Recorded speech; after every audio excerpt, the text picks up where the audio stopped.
May 3 buwan na ring namamalagi si Baron Geister sa Rehabilitation Center.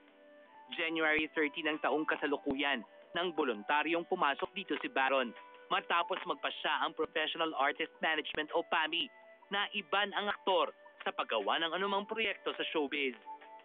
Noong nakaraang Martes, April 26, sinadya ng Star Talk TX host na si Ricky Lo ang aktor sa Penwell Rehabilitation Center sa San Juan para personal na kumustahin ang kanyang kalagayan.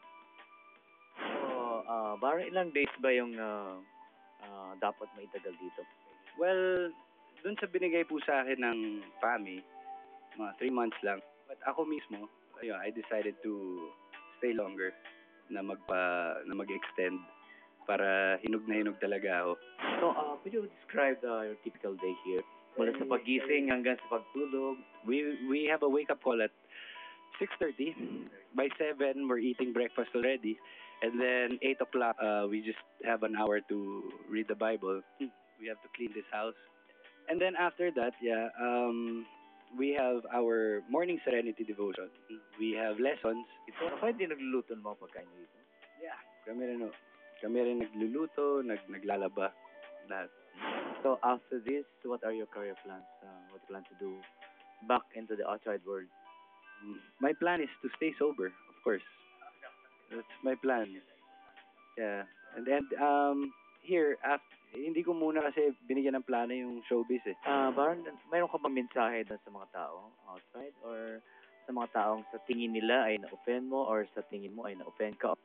I want to thank my mom, and I want to thank rin my manager Arnold for not leaving me. To the people,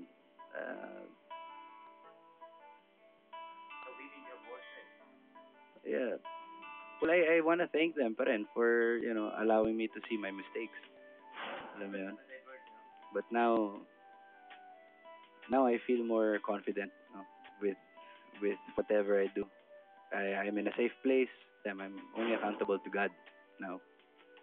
So I already forgave myself, and I've accepted my mistakes. But now I just want to move on and be the man who I'm supposed to be, and really walk the talk and use the things I've learned here in Penwell. Thank you, Baron. You're in the right track, and keep going that way. Thank you so much. Thank you. Okay, to talk about Earth Day Jam, kasama ko si Lou Bonvi. Alright. Bon and V. Magandang hapon po. Magandang hapon. It's nice to be here. Okay.